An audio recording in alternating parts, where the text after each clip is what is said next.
From the Battle of Gettysburg, there are as many stories as participants. For this episode, selections from the first day. Stories about the first shot, the arrival and instantaneous death of a Union Corps commander, the desperate struggle for a flag, an unlikely 69-year-old volunteer, and two infantry regiments savagely engaged, the men of the 26th North Carolina and the 24th Michigan, all actors in a great historical drama, and played out just as we are as human beings. The last 5 letters of history spell story, and that's exactly how history should be taught. Numbers and dates have no soul. Such presentations fall flat, for history is alive and relevant. Welcome to Threads from the National Tapestry, stories from the American Civil War. This series will feature events and people from that period and will strive to make you feel as if you were there, to show that history is indeed a story. It was a Friday, May 15th, 1863. And in Richmond, Virginia, Confederate President Jefferson Davis convened a strategic meeting. Weighing heavily on his mind, military stalemate in Virginia, Braxton Bragg's inactive Confederate Army in southeastern Tennessee, and Vicksburg, the last great Confederate citadel on the Mississippi River, threatened by a Union force under a determined, relentless Major General U.S. Grant. There were those at the meeting who believed that with stalemate in Virginia, troops from the Army of Northern Virginia might be sent west to relieve pressure on the force defending Vicksburg. However, Robert E. Lee offered an alternative. He believed he could negate reversals in Mississippi with success in Pennsylvania. Indeed, the time for applying pressure was ripe, for Union 2-year and 90-day enlistments were ending that spring. A second invasion might re-energize Northern groups who clamored for peace, and Europe would have to sit up and take notice. And then there was the reality of supply. Lee could not feed his army from the ravaged land along the Rappahannock. His army had to be on the move, and the Keystone State was unspoiled. These conditions helped to ease doubts held by his second-in-command, Lieutenant General James Longstreet. In Longstreet's mind, the coming invasion, if approved, would be strategically aggressive but tactically defensive. In other words, like the December 1862 Battle of Fredericksburg, maneuver the enemy into a position from which they would have to attack Lee on ground of Lee's choosing. But again, the plan had to be approved. Of those assembled, only Confederate Postmaster General John H. Reagan cast the dissenting vote to Lee's proposal. It was a courageous vote, for who dared to question the man who had saved the Confederate capital, took the war from the gates of Richmond to Washington City, whipped Ambrose E. Burnside at Fredericksburg, and outgeneraled Joseph Hooker at Chancellorsville. And yet, that victory at Chancellorsville had been costly. True, with 16% of his army casualties, Hooker retreated. But his Army of the Potomac had inflicted 23% Confederate casualties in victory. And oh, what losses! Staggering numbers at all levels of command, particularly those with combat experience. Countless regimental officers killed or wounded, 11 at brigade level, 1 at divisional, and 1 corps commander, Lieutenant General Thomas Jonathan Jackson. Indeed, some believe that the Confederacy itself died along with Stonewall on May the 10th, only 5 days before Davis called his meeting to discuss strategy in Richmond. With the death of Jackson, Lee had to reorganize his army. A third corps was created. Division officers like Major Generals Richard Stoddard Ewell and A.P. Hill were now corps commanders. Across the way, the Union Army of the Potomac had its own issues. Despite retreat at Chancellorsville, the morale of the common soldier under Joseph Hooker was good, yet organizationally, there was turmoil. Most of Hooker's corps commanders thought him unfit. And then there were strategic issues. With Lee on the move northward, Hooker wanted Union-held Harper's Ferry abandoned. General-in-Chief Henry Halleck did not. The debate eventually provided the vehicle by which Abraham Lincoln and Halleck relieved Hooker on June the 27th, 5 days after Ewell's 2nd Confederate Corps had marched into Pennsylvania. To replace Hooker, the president considered Major Generals Darius Couch, John Sedgwick, and Winfield Scott Hancock, but none wanted it.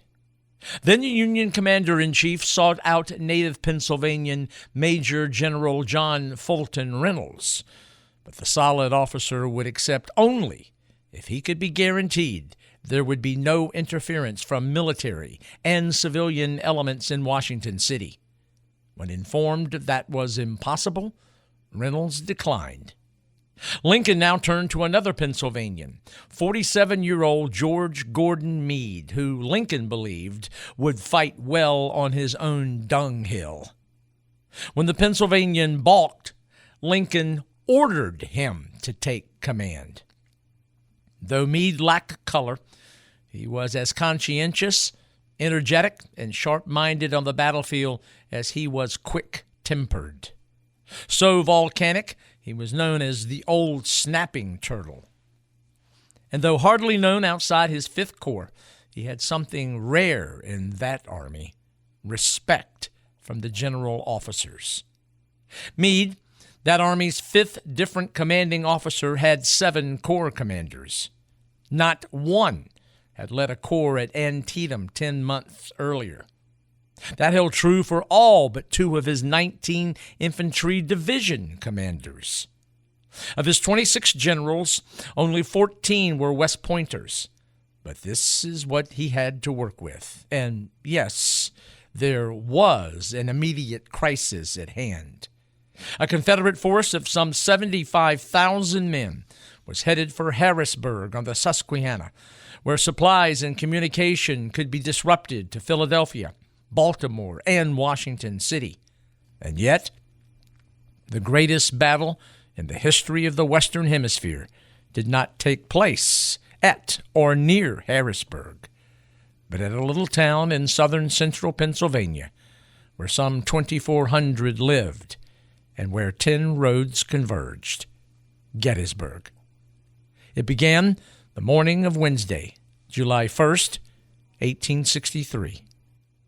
Although there are several claims as to who fired the first shot, there is a monument some 3 miles west of Gettysburg which claims that at 7:30 that morning, the first shot was fired by a member of the 8th Illinois Cavalry. With the Confederates approximately 700 yards away, Private George Sager raised his carbine to fire, but Lieutenant Marcellus E. Jones stopped him. "Hold on, George. Give me the honor of opening this ball." Borrowing Corporal Levi S. Schaefer's Sharp's carbine and resting it on a fence rail, Jones fired a .52 caliber bullet at a Confederate officer on a white or light gray horse. We believe it may have been Colonel Burkett D. Fry, who would lead men from Alabama and Tennessee down the Chambersburg Pike a little later. Jones' shot, which missed, was the first of approximately 1 million that would be fired over the next 3 days. Militarily speaking, the battle that day was a meeting engagement. 2 groping forces, heavyweights tumbling headlong into one another. The day would belong to which army could marshal more troops to the expanding battlefield. Neither Meade nor Lee were prepared for what was to come. for the bloody level of collision and violence. Around 10:20 that morning, 2 Confederate brigades from Major General Henry Heath's division advanced. One made up of Alabamians and Tennesseans under Brigadier General James J. Archer, and a mixed brigade of Mississippians and North Carolinians led by Brigadier General Joseph R. Davis. They would be the first of some 25,000 Confederates that would arrive on the battlefield that first Wednesday in July. A veteran of the Mexican War, James Archer's military credentials were solid. Davis, however, was another matter. The nephew of President Jefferson Davis, with no real military training, was finally commissioned a brigadier general, but only after charges of nepotism were freely aired in the Confederate Senate and after his nomination to that rank was once rejected. In truth, he had no business commanding a brigade. Nevertheless, on each side of the Chambersburg Pike, the 2 Confederate brigades, numbering some 7,600, pushed eastward against Brigadier General John Buford's 2,700 dismounted troopers, who fell back slowly, deliberately, buying time from Hare Ridge east to McPherson's Ridge. As they did, the first elements of the Army of the Potomac, the 10,000 men of the 1st Corps, began to arrive on the field. Just behind them, some 8,000 to 9,000 men of the 11th Corps. In the vanguard was the 1st Brigade, 1st Division, 1st Corps, the famed Iron Brigade, the only all-Western brigade serving in the Eastern-based Army of the Potomac. Their unit instantly recognized when a Confederate shouted, "There are those damn black-hatted fellers again." Their distinctive headgear, the 1858 U.S. Army formal dress hat, and their presence squashed rumors that only militia defended Gettysburg. Into the spreading vortex of battle moved the 2nd, 6th, and 7th Wisconsin, the 19th Indiana, and the 24th Michigan. The brigade's commander, 6'7", 250-pound Brigadier General Solomon Meredith, nicknamed Long Sol. A Quaker originally from Guilford County, North Carolina, he had moved to Indianapolis at the age of 19. And leading him into the fray was the 1st Corps commander, the man who just short of a month earlier refused command of the Army, Major General John Reynolds. Upon reaching the battlefield, Reynolds met Buford in the cupola of the Lutheran Seminary and assessed the situation. The 1st Corps commander quickly realized that the key to holding McPherson's Ridge was Herbst Woods, a 5-acre woodlot adjacent to farm buildings of the family for which the ridge was named. Leaving Buford at the seminary, Reynolds rode to McPherson's Ridge and began to place his troops. Pressed by Archer and Davis's Confederate brigades, Reynolds barked, "Forward, men, forward, for God's sake, and drive those fellows out of the woods." In response, the 1,450 men of the Iron Brigade streamed forward. It was just after the 2nd Wisconsin passed in front of him. Reynolds, astride his horse on the crest of the ridge, turned in his saddle to follow the advance of the rest of his brigade. It would be the last thing he would ever do. From, we believe, a Confederate in the 7th Tennessee, a bullet plowed into the back of Reynolds' neck at the base of his skull, dead before he hit the ground. His orderly, Sergeant Charles Vale, later wrote, "I have seen many men killed in action, but never saw a ball do its work so instantly as did the ball which struck General Reynolds."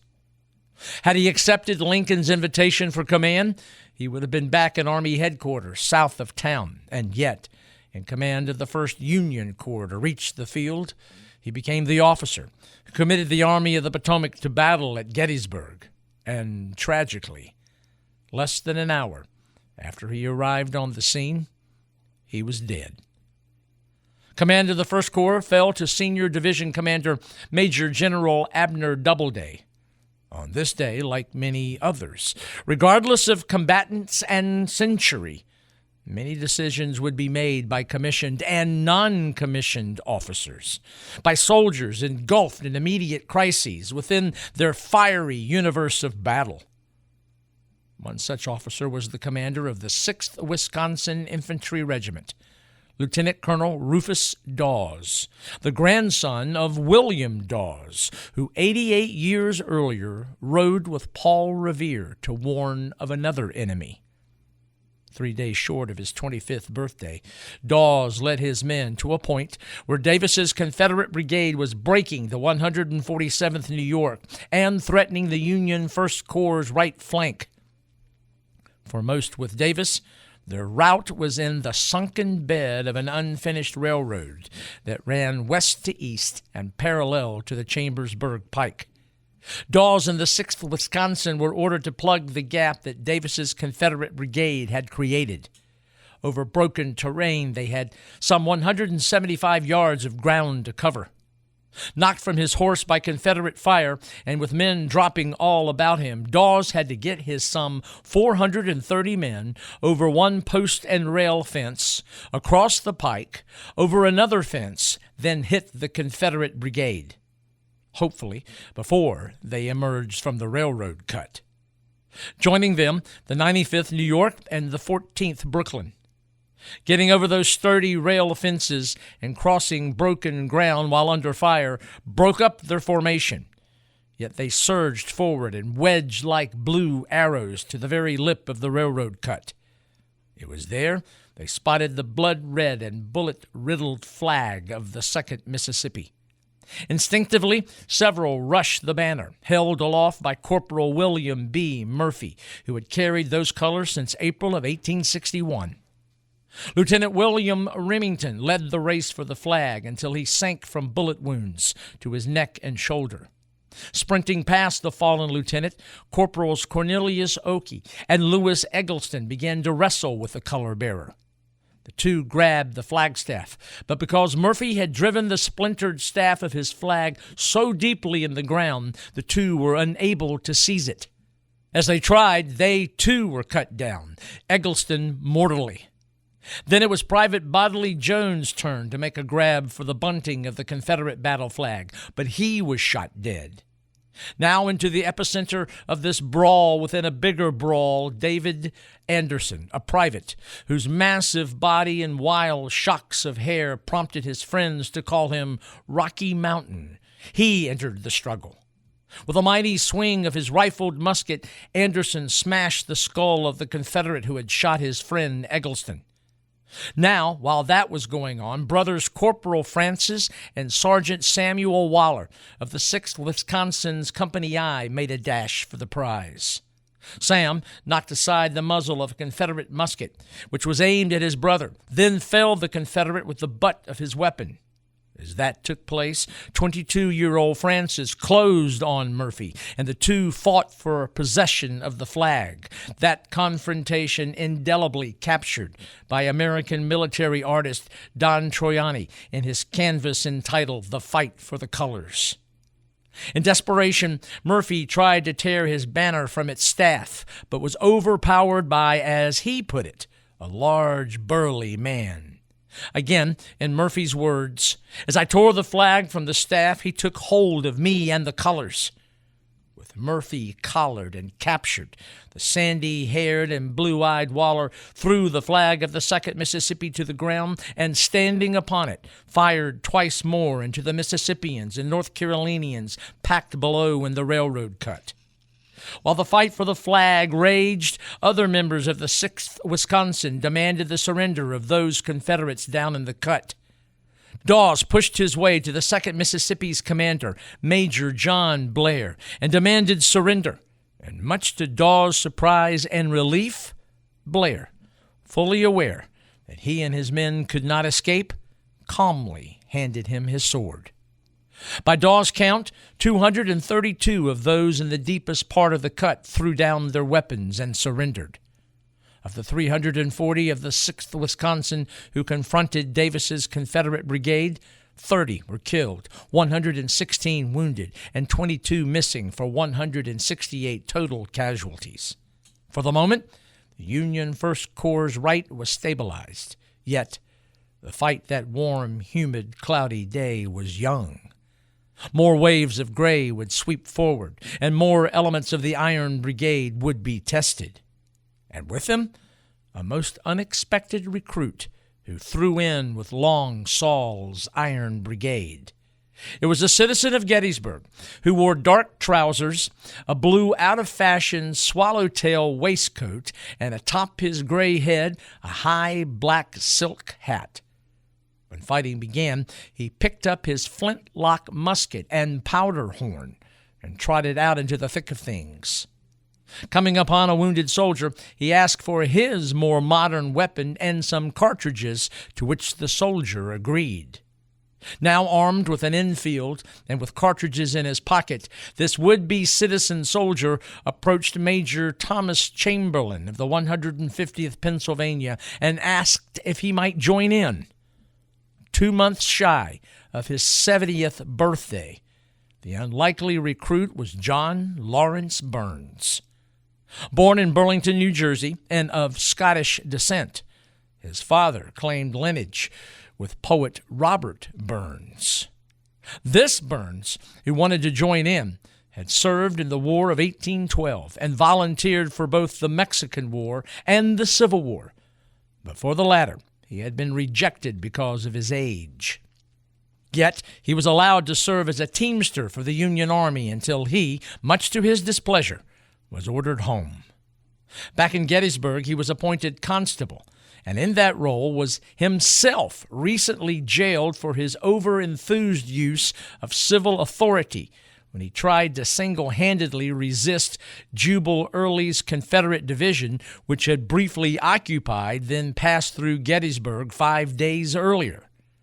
When Early's division moved on, Burns was released and used his freedom to arrest some of Early's stragglers and persisted in encouraging the town to resist until Buford's Federal cavalry arrived. And now on the 1st of July, and in the middle of a desperate fight, Major Chamberlain sent the volunteer to his regimental commander, Colonel Langhorne Wister, who in turn sent Burns into the woods next to the McPherson farm, where Wister hoped Burns might not only find shade, but safety from Confederate fire. It was there in Herbst Woods, along McPherson's Ridge, that the War of 1812 veteran joined in with the 7th Wisconsin Infantry, then shifted to join another Iron Brigade regiment, the 24th Michigan, which was near the eastern edge of the woods.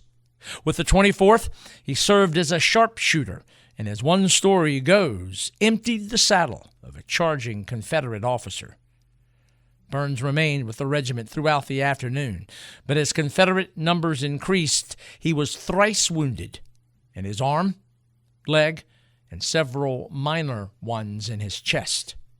Left behind when the Federal line fell back to Seminary Ridge, and fearful of Confederate capture, a wounded and exhausted John Burns got rid of his borrowed rifled musket and buried his remaining cartridges.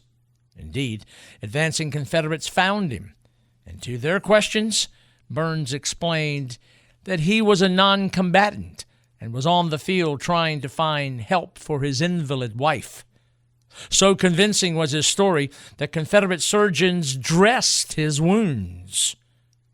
Later that Wednesday evening, under a full moon, Burns crawled to the cellar of the nearest house and later got back to his own home, where he received further treatment for his wounds. Citizen soldier Burns fought much of the afternoon on McPherson's Ridge and may very well have been witness to a fight that few would rival the rest of the 4-year conflict. I'd like to take a moment to thank everyone for listening to Threads from the National Tapestry. You know, each of these episodes is the result of hours and hours of research and preparation, and it means a great deal to me and our production team to see the likes comments and views. Let me make clear that everything we do here will always be accessible to any who are curious to learn about the American Civil War. But we would like to ask you to consider to become a member, a Threads loyalist, if you will. For less than $5 each month, your support will help us to continue sharing our passion for that tumultuous yet important period of history. Joining is quite easy to do. At the top of each show description, you'll find a link, if you will, to join, whether you're watching, liking, commenting, or becoming a Threads loyalist. If you click on that link, your support for Threads from the National Tapestry will mean a great deal to me, to our team, and there's no question any contribution, your support, certainly makes a difference, and it's a wonderful acknowledgement for what we try to do. Thank you. With Archer and Davis's reports, there had been a lull, but a little after 2 p.m., Confederate attacks began anew. From out of the Northwest, brigades from Major General Robert E. Rhodes' division of Ewell's Corps advanced from Oak Hill. For Lee, who would arrive on the battlefield between 3 and 4, he was getting the thing he wanted: concentration. More of Ewell's corps came in from out of the north and northeast as well, and adding to the continuing and expanding Confederate pressure, Henry Heath ordered 2 fresh brigades forward. On the left of the Chambersburg Pike, it was Colonel John M. Brockenbrough's Virginia Brigade, and on the right, the largest brigade in Lee's army, the 2,600 North Carolinians under Brigadier General James Johnston Pettigrew. Pettigrew's alignment, from Confederate left to right, the 26th, the 11th, the 47th, and the 52nd. We now focus on the 840 men of Lee's largest regiment, the 26th North Carolina, and the regiment that awaited it in the leafy shadows of 5-acre Herbst Woods. The 496 men of the 24th Michigan, under the command of Colonel Henry Morrow. The 24th was the last unit to join the Iron Brigade. From Wayne County and Detroit, they were formed after an ugly event. Almost a year earlier, July 15, 1862, Detroit civil leaders tried to raise several new regiments with a recruit rally, but a group of disgruntled Detroit laborers, fueled by liquor and angry about the draft, broke up the event. To this humiliating display, the city raised the 24th to cover its embarrassment. No embarrassment this day. For earlier, the 24th and the 19th Indiana had broken Archer's Confederate attack, but now this new Confederate threat. Of the inevitable collision between the 26th North Carolina and 24th Michigan, we'll simply say this: the encounter would be one of the most savage regimental stand-up fights of the American Civil War. If Morrow commanded the 24th Michigan, the 26th North Carolina was under Colonel Henry King Burgwyn. Only 21 years of age, he was known as the Boy Colonel, the youngest in Lee's Army of Northern Virginia. His second in command, Lieutenant Colonel John R. Lane, who began that day not feeling well. Overwhelmed with nausea, he felt a little better after a swig of French brandy, which had been offered him by Burgwyn, the spirit, a gift from his father. As they now prepared to advance, the men of the 26th North Carolina were tense, but prepared. Though many remembered that their colonel came to Gettysburg uncharacteristically subdued, the men of the regiment drew strength from being around other men who knew the power and reassurance of home. For example, 91 soldiers in Company F were from up in the North Carolina mountains, Caldwell County. In fact, 50 shared the same last name. There were 9 coffees, aged from 19 to 30. Within, 3 sets of twins. In Company G, there were 4 Kirkman brothers from Chatham County down in the Tar Heel Piedmont. Then there was Sergeant Andrew Wyatt of Company B. 2 weeks before Christmas, he deserted and was arrested. Blindfolded before a firing squad and seated by his grave, a last-minute courier raced in to give him a stay of execution. 6 paces to the front of the 26th, there was the 9-man color guard led by Company E Sergeant Jefferson B. Mansfield, also of Chatham County.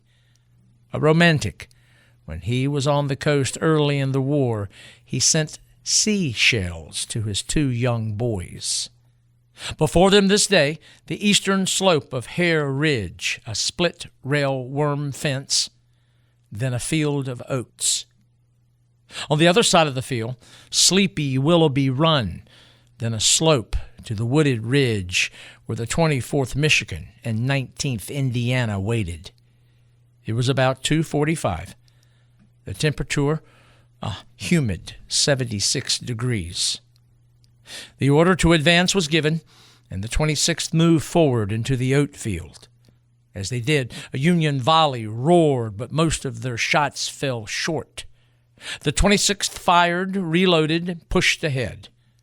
Then a second Federal volley. This leaden sheet went high. As the regiment approached Willoughby Run, the 26th went into the quick step.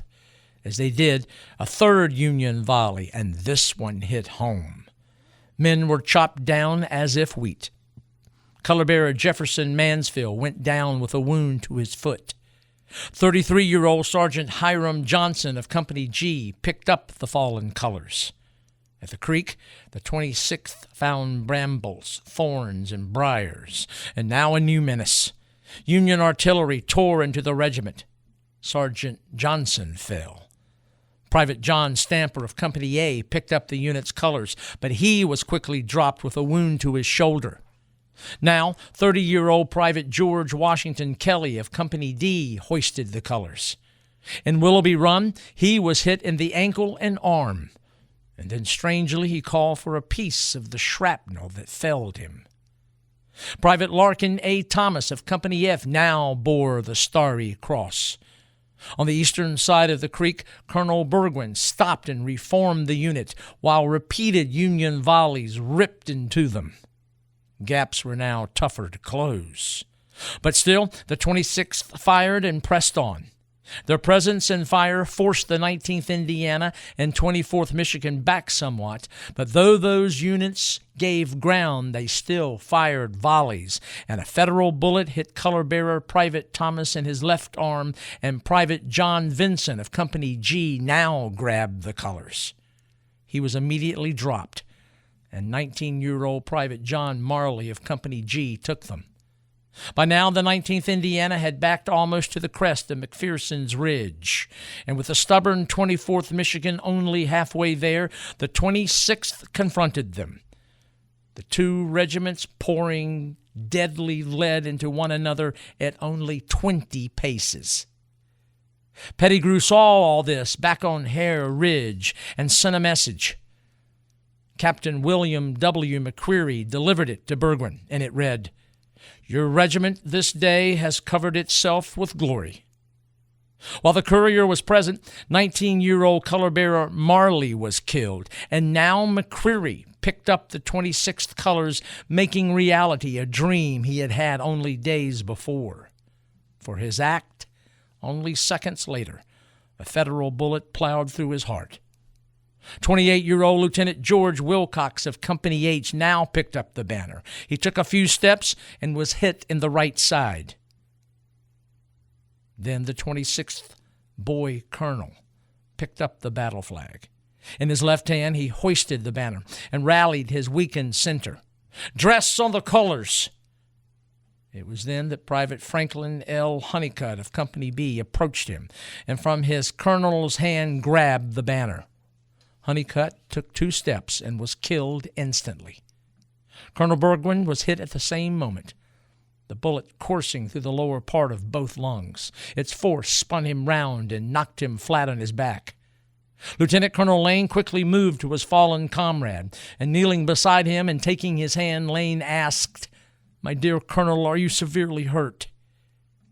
Unable to speak, Berwin motioned to his wounded side and nodded his head. With a squeeze of the lieutenant colonel's hand, command of the 26th North Carolina now fell to Lane. With Berwin's wounding, the center of the 26th attack stalled. Reacting, Lane spotted Company K's commander, Captain James C. McLaughlin, and shouted, "I am going to give them the bayonet." The order was passed and gaps were filled. And it was then that Lane spotted their fallen banner. Still lying on the ground, a Lieutenant Curitin moved to pick it up, but arriving first, Lieutenant Milton B. Blair of Company I. As Blair tried to raise the flag, he was stopped by Lane, who said, "Blair, give me them colors." And though the lieutenant gasped, "Sir, no man can take these colors and live," Lane answered, "It is my time to take them now." Blair handed the 26th colors to Lane, and he, by accounts, became the 14th color bearer that day. Lifting the flag, he looked back at his men and bellowed, "26th, follow me!" With head turned back to his men, only 30 yards away, Union Corporal Charles H. McConnell of the 24th Michigan took deliberate aim and fired. The projectile hit Lane just below the base of his skull. Incredibly, it missed his spinal cord and carotid, but smashed his jaw, took a piece of his tongue, passed out through his front teeth, and exited from his mouth. 27-year-old Captain Stephen W. Brewer of Company E now picked up the banner, and with a wild rebel yell, what was left of the 26th rushed forward. Simultaneously, the 47th and 52nd North Carolina struck the exposed flank of the 19th Indiana. With the Hoosiers turned, the 24th Michigan had no support, and they, too, now had to fall back. Like the 26th, they, too, had suffered greatly. 9 color bearers had been cut down. Their Colonel Morrill, the only field officer still standing. With fresh Confederate troops arriving from Major General Dorsey Pender's Confederate division, the Union line on McPherson's Ridge finally came apart. It was in this new Confederate rush that Morrow was finally hit, grazed by a Confederate bullet that made an ugly, bloody scalp wound. Stunned and separated from his men, he was captured. Both Union regiments, along with the rest of the Union line, were ordered back to Seminary Ridge. At the eastern edge of Herbst Woods, the 26th North Carolina halted. No one was cheering. 628 of their 840 were casualties. Relief from Pender's division, particularly Colonel Abner Perrin's division of South Carolina, finished what Pettigrew's brigade had started. At great cost, they had helped to carry the day. By the end of that Wednesday, Confederates from Lee's 2nd and 3rd Corps had turned both Union flanks and driven Union troops out of town. Indeed, around 5 p.m., the 1st South Carolina raised its flag in the middle of Gettysburg's town square. That unit able to do so because more troops in butternut and gray arrived at the scene of battle than did elements of the Army of the Potomac. Attacked by converging Confederate forces from out of the west, northwest, north, and northeast, the 1st and 11th Corps fell back to Cemetery Hill, where the senior officer on the field was the one-armed commander of the 11th Corps, Major General Oliver Aldous Howard. Cemetery Hill was to be the rallying point for both corps, and it was to be defended to the last. And with that decision, the high ground, the good ground, would be held by the Army of the Potomac. The collision that July the 1st had been cataclysmic. In one day, Hare, McPherson's, and Seminary Ridges, Oak Hill, and Cemetery Hill added their names to the haunting list of American landmarks. Great strategies had given way to tactics, and in all those isolated pockets of men and units in battle, we must remember that that day, men from both sides and from all ranks were just as we are, human beings, just like us, with one great exception. They were caught up in an event that was American history in the making. And because they were participants in the greatest land battle in this country's history, we should complete their stories. First, the man who claimed the first shot, Lieutenant Marcellus Jones of the 8th Illinois Cavalry. He was the sheriff of DuPage County in Illinois when he felt he had to substantiate his claim, for another claimed the first shot, a member of the 9th New York Cavalry, Corporal Alphonse Hodges, who stated that his first shot was directed at Confederate soldiers who were not scouts but regular infantry on the Chambersburg Pike, and fired some 2 hours before Jones' shot. Others dispute Jones and Hodges' claims, the 17th Pennsylvania and 6th New York, who say that they earlier fired at Ewell's scouts, thus opening the battle.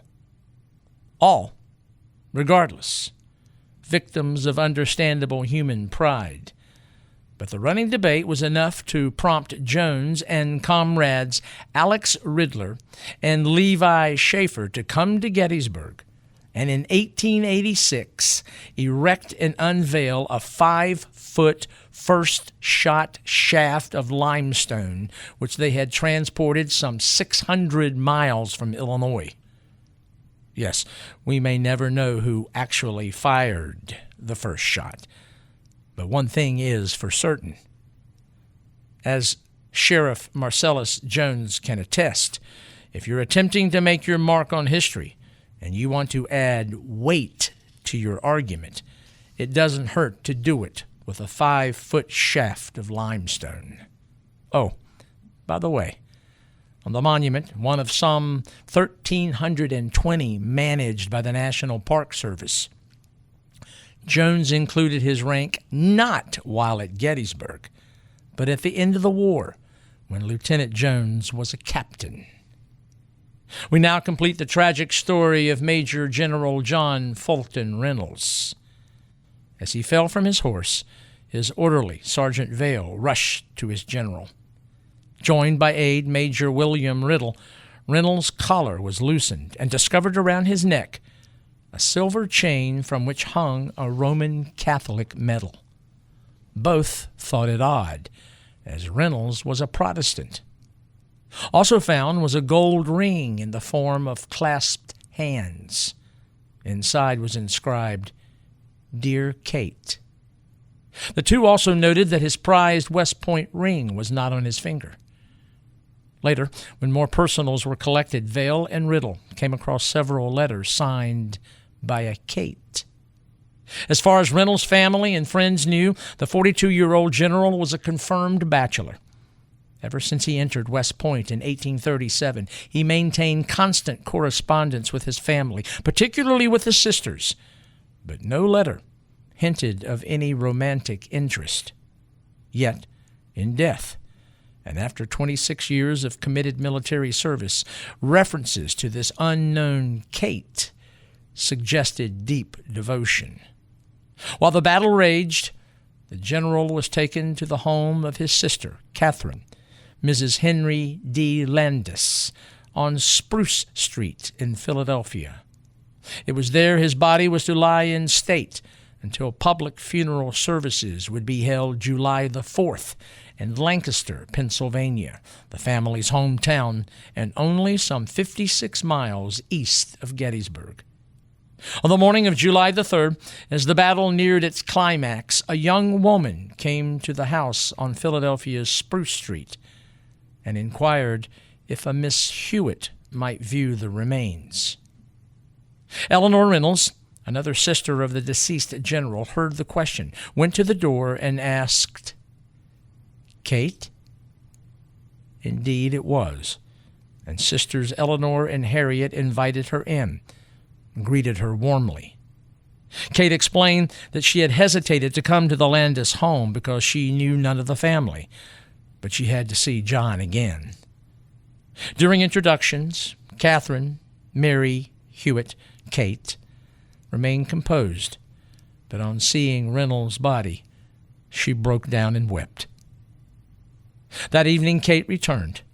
She wanted to sit by him, and along with Eleanor, the two shared the all-night vigil. If all had gone well, they would have married after the war. Honeymoon in Europe, but always hanging about their heads the dark reality of war, the possibility of tragedy. And so the two agreed. In the event of Reynolds' death, Kate would become a nun. And so, 8 days after Major General John Reynolds was buried in Lancaster, Kate Hewitt applied for admission to the St. Joseph Central House of the Sisters of Charity in Emmitsburg, Maryland. As another Reynolds sister, Jenny, wrote, "The world has no interest for her now. Kate had given him first to God, then to his country, and then to herself. She said, 'To him I stand third.'" Now we return to the struggle for the battle flag at the railroad cut. For his act in capturing the 2nd Mississippi's battle flag, Corporal Francis Asbury Waller received the Medal of Honor. The native Ohioan survived the war, and as a first lieutenant returned to his adopted state, Wisconsin, where he became sheriff of Vernon County. In Retreat, Wisconsin, he passed on the last day of April 1911 at the age of 70. The man Waller stripped of his flag and captured, Corporal William B. Murphy, also survived the war. In the post-war years, he, by letter, communicated frequently with many he fought with and against that fateful day in Gettysburg. One in particular was the commander of the 6th Wisconsin, Lieutenant Colonel Rufus Daws. Murphy lived until 1915, passing on the first day of February. Dead at the age of 72. He was buried in Falls County, Texas. The flag he and Waller fought over changed hands several times in the post-war years, to Milwaukee, Wisconsin, Washington, and then, after unsuccessful efforts by President Grover Cleveland in 1887, but successful in 1905 by Theodore Roosevelt, that flag went back to Mississippi. Fast forward 107 years to 2012, when around Thanksgiving of that year, a family traveled to Mississippi's state capital, Jackson, and its Department of Archives to view a battle flag. Standing beside the preserved and encased flag of the 2nd Mississippi, their photograph was made to record the moment and to link generations. 8 months later, standing near the spot where the 6th Wisconsin and 2nd Mississippi battled, and within the very hour of the flag's capture 150 years earlier, a final tribute. The great-great-granddaughter of William B. Murphy, Allison Hogue, produced the photo of her family and the colors of the 2nd Mississippi that had been taken back in November the previous year. There, they remembered the banner's journey and honored the ancestor who carried it that day. 150 years earlier, the air was filled with the sirens of battle. A century and a half later, the completed pilgrimage of a family reverently standing, sighing on hallowed ground, and in my mind's eye, swimming in a moment when time stood still. That moment for them, history was not black type on a printed white page. It was alive. As to our citizen soldier, John Burns, after the battle he was made an honorary member of the Iron Brigade. Also, he became a national celebrity. Learning of the aged veteran, Matthew Brady's photographer Timothy H. O'Sullivan photographed Burns recuperating at his home on Chambersburg Street and returned to Washington City with Burns' story. In November of 1863, when the president came to Gettysburg to dedicate the Soldiers' National Cemetery and to deliver his address, he asked to meet Burns. Together, the two walked from the David Wills home where Lincoln stayed and down Baltimore Street to the last event scheduled for the president's visit, a service at the Presbyterian Church. Burns' fame continued to spread, and a poem about his exploits was published by Bret Harte in 1864. Entitled John Burns of Gettysburg, its last 4 lines read, "That is the story of old John Burns, and this is the moral the reader learns. In fighting the battle, the question's whether you'll show a hat that's white or a feather." It is written that during the last 2 years of his life, Burns' mind failed him, and he wandered. On a cold night in December of 1871, it was a destitute John Burns who was found in New York City. Taken in, cared for, and sent home, pneumonia claimed his feather in 1872. He was 78. Today, just west of town on Stone Avenue and south of Chambersburg Road, there is a statue of the citizen soldier at the National Military Park in Gettysburg. With the passage of time, his home on Chambersburg Street was razed, and concerned veterans of the battle lobbied that something should be done to commemorate his services. Reacting to a proposal by a Pennsylvania chapter of the Sons of Union Veterans, the state's legislature set aside funds to erect an appropriate monument. The Pennsylvania Board of Commissioners on Gettysburg Monuments opted that the monument be placed on the field where Burns had fought with the 150th Pennsylvania and 7th Wisconsin Regiments, and therefore a site was chosen on McPherson's Ridge next to Herbst Woods. Sculptor Albert G. Bureau depicted a defiant Burns with a clenched fist carrying his borrowed rifle. Placed upon a boulder taken from the battlefield, the monument was dedicated on the 40th anniversary of his participation in the battle. Buried in Gettysburg Evergreen Cemetery, his plot is only one of 2 graves, with permission within to fly the American flag 24 hours a day. The other, the grave of Jenny Wade, the only civilian killed during the battle. Sadly, Burns' original gravestone was vandalized, but the local chapter of the Grand Army of the Republic replaced it in 1902. It bears the simple yet appropriate inscription, Patriot. And now, the fate of the 26th North Carolina, its Colonel Henry King Burgwyn, his second-in-command, Lieutenant Colonel John Lane, and the 24th Michigan. After the boy colonel was shot, he was taken back on a blanket. His last words, "The Lord's will be done." Dead at 21. No one expected the badly wounded Lieutenant Colonel Lane to live.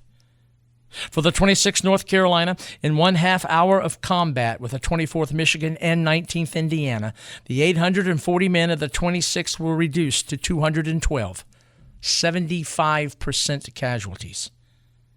Of 9 company commanders who went in, 6 were down. 16 regimental junior officers had been hit. Company E from Chatham County went in with 83. 71 were casualties. Company F, made up of men from Lenoir and Caldwell counties, numbered 91 in the attack. Sergeant Robert Hudspeth was the only man uninjured. Of the 3 sets of twins, 5 of 6 were mortally wounded. Of the 7 Coffee brothers, only 2 returned without a wound. Sergeant Andrew Wyatt, the deserter, was killed. The 19th Indiana and 24th Michigan were wrecked as well. The 19th went in with 288, 73, only 73 were without wound, 73% casualties. The 24th Michigan met the attack with 496. 399 were down, 80%. 24 of its 28 regimental officers had been hit. 5 color bearers had been killed, and the regiment's entire color guard was either killed or wounded. The commander of the 24th Michigan, Colonel Henry Morrow, was later wounded and captured, but escaped July the 4th in the confusion of Confederate retreat. Within the 5 regiments that made up the Iron Brigade, several sobering superlatives. 65% of the unit were casualties. One of them, its commander, Solomon Meredith, who was grazed by an artillery shell. And as to the 3-day battle at Gettysburg, the Iron Brigade, as a unit, suffered the greatest proportion of the Army of the Potomac's casualties. As to the entire war, the 79% casualty rate within the 24th Michigan and the 2nd Wisconsin's 77% qualify them for the 2nd and 3rd highest casualty rates for all battles fought during the Civil War. Back to the 26th North Carolina's badly wounded John Randolph Lane. Incredibly, he survived his Gettysburg wound and 3 more wounds to return to Chatham County in the North Carolina Piedmont after the war. There, he became a successful citizen, and even more so, a successful human being. Invited to the 60th anniversary at Gettysburg, he was joined on the stage by a Chicago pharmaceutical executive who shocked Lane and everyone when he said, "I thank God I did not kill you." It was Charles H. McConnell, the corporal who had shot him down on the shaded, bloody slopes of Herbst Woods. When a moved Lane was invited to take the stand, he spoke of the hallowed ground, and as usual came back to his comrades at the 26th. He said, "Your valor is coming to be regarded as the common heritage of the American nation. It no longer belongs to your state alone. It no longer belongs to the South. It is the high water mark of what Americans have done and can do." And with that, he broke down and wept. In front of all present and without apology, he looked down at the tiny, aged remnant of the 26th North Carolina who was present, and through tears said, "I give you the highest tribute, a comrade's tears." A blue uniform band of Pennsylvania veterans then began to play a spirited rendition of Dixie. And the audience, Northerners, Southerners, Americans, all erupted in cheers. For one brief moment, indeed, all gathered that day were covered with glory. And finally, we closed the tumultuous Wednesday that was the first day of the Battle of Gettysburg. Not far from the entrance to Gettysburg Evergreen Cemetery, atop Cemetery Hill, Major General Winfield Scott Hancock and a deflated Major General O.O. Howard stemmed Union retreat. It was around 4:30 in the afternoon, and if there was another Confederate attack, the two realized they had only about 7,000 men to meet it. Yet, thanks to the sacrifices of Buford's cavalry and the 1st and 11th Corps' sacrifice, the Army of the Potomac held the high ground. As to a late afternoon Confederate attack, well, it never came. And that fact would dig at, eat at, every Southerner from that day forward. The actors in the what might have been were Lee, 2nd Corps Commander Ewell, and Major Generals Jubal Early and Isaac R. Trimble. With military momentum and advantage, Lee issued discretionary orders to Ewell. You only need to press those people to gain possession of the heights. Do this if possible. Those last 2 words, if possible. To drive Federals from Culp's Hill and Cemetery Hill, Early's Confederate division was available. Major General Robert Rhodes, whose men had fought most of the day, was uncertain about cooperating with any new attack, but said he would if 3rd Corps Commander A.P. Hill would assist him. But Hill, ill that day, had already failed to move elements southward to cut off Federal retreat routes. While couriers raced back and forth, Ewell decided Culp's Hill would be his focus, but his lieutenant, Early, believed his men exhausted. Perhaps another of Ewell's divisions, Major General Edward Johnson's, who were now on the field, could go in. All the hesitancy led Lee to believe that no attack on Cemetery Hill or Culp's Hill was forthcoming. So he suggested that Ewell swing right and join the Confederate line which stretched along Seminary Ridge. Ewell, with Early in his ear, thought it best not to do so. So Ewell did not attack and wouldn't shift. The moment passed, and the burning question, what if? What if Stonewall had been there? Quite honestly, even if Jackson had taken Cemetery Hill, he couldn't have held it without support. As to Culp's Hill, that was clearly Ewell's mistake. He never monitored Johnson and that division's arrival or its progress on the battlefield. And although he did issue orders to Johnson, they never conveyed any sense of urgency. Across the way, George Gordon Meade arrived around midnight. He wanted to attack the next day, but his largest corps, the 6th, under Major General John Sedgwick, was 35 miles away, and his 12th Corps, under Major General Henry Slocum, wasn't up yet as well. As a result of the fighting of July the 1st, Meade's 1st Corps was wrecked. 5,600 casualties, 62%. His 11th, which broke yet again, had lost some 3,200. For Thursday, July 2nd, Meade would have everybody up, save Sedgwick's 6th Corps. So he opted to dig in and wait to see what his adversary would do. During the evening of the 1st, no attack orders came from Lee. Historian Stephen W. Sears believes Robert E. Lee was angry, frustrated. Angry at an absent Jeb Stuart who left him blind, at Henry Heath who stumbled into the fight in the first place, at A.P. Hill and Ewell's indecisiveness, and at Longstreet's stubbornness about a continued fight at Gettysburg and the nature of the invasion in general. All this most unsettling to him.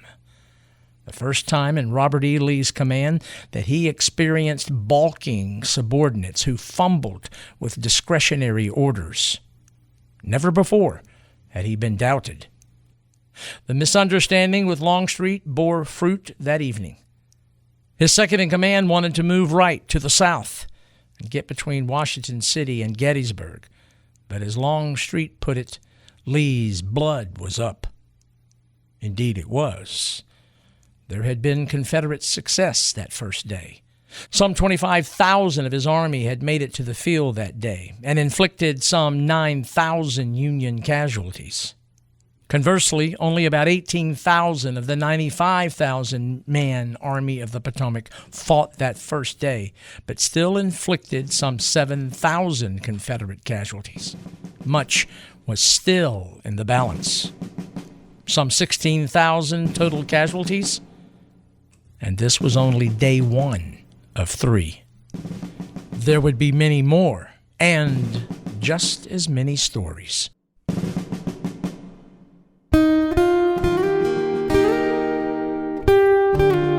We'd like to take this opportunity to thank yet another who has joined the ranks as patron of this Threads from the National Tapestry, Stories from the American Civil War. Up in New York City, thank you so very, very much, Tuck Fisher. Thank you for joining all of us and for your interest. Next time we gather, the second of our 3 episodes on the Battle of Gettysburg. Again, not so much a blow-by-blow account, but timeless stories from the second day of the greatest battle in the history of the Western Hemisphere. I hope you'll join me as we try to bring color and breathe life to stories from Thursday, July 2nd, 1863.